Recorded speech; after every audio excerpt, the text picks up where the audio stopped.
ব্যথা এবং গোড়ালির পিছনের অংশে ব্যথা।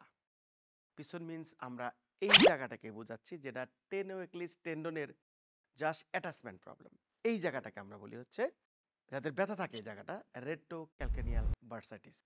বার্সা হচ্ছে আল্লাহ তাআলা প্রদত্ত দেওয়া আমাদের হাড় এবং মাংসপেশিকে আলাদা করার বা স্প্রিং হিসেবে কাজ করা একটা অংশ।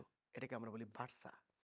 সহজ যদি বুঝাই আপনাদেরকে, একটা ওয়াটার ব্যাগে পানি দেওয়ার পরে যদি আটকে দেই মুখটা, তাহলে একটা স্প্রিং হয় না? ঠিক একইভাবে এটাকে আমরা বার্সা বলি। এই বার্সা যদি কোনো কারণে চাপ পড়ে, ইনফ্লেমড হয়, সেটাকে আমরা বলি রেট্রোক্যালকিনিয়াল বার্সাইটিস। এক্স-রে করলে কি দেখা ভাই দর্শক দেখেন?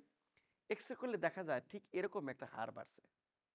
এখানে একটু হাড় বোঝা যায়, এখানেও কিন্তু বোঝা যাচ্ছে যে হাড় বাড়ছে। সিম্পল একটা এক্সারসাইজ করলে খুব সহজেই সমাধান সম্ভব। ১ম এ এরকম একটা টাওয়াল ভাঁজ করুন। ভাঁজ করার পরে ঠিক এইভাবে রাখেন। দেখেন এইভাবে, ঠিক এইভাবে। শুধু পায়ের পাতাটাই টানুন কিন্তু পায়ের আপনার গোড়ালি বা অ্যাঙ্কেল জয়েন্ট যেটা, সেটা দিয়ে কোনো রেজিস্ট্যান্স তৈরি করবেন না। যদি এভাবে টানতে থাকেন আস্তে, আস্তে, আস্তে, আস্তে দেখবেন গোড়ালির এই অংশটা এবং ওই অংশটা এখান থেকে পুরাটা টান লাগছে। এবং 20 সেকেন্ড যদি ধরে রাখেন আস্তে, আস্তে, আস্তে, আস্তে আপনার ওই গোড়ালির যে উপরের অংশের ব্যথা এবং গোড়ালির ব্যথা সেটাও কমে যাবে।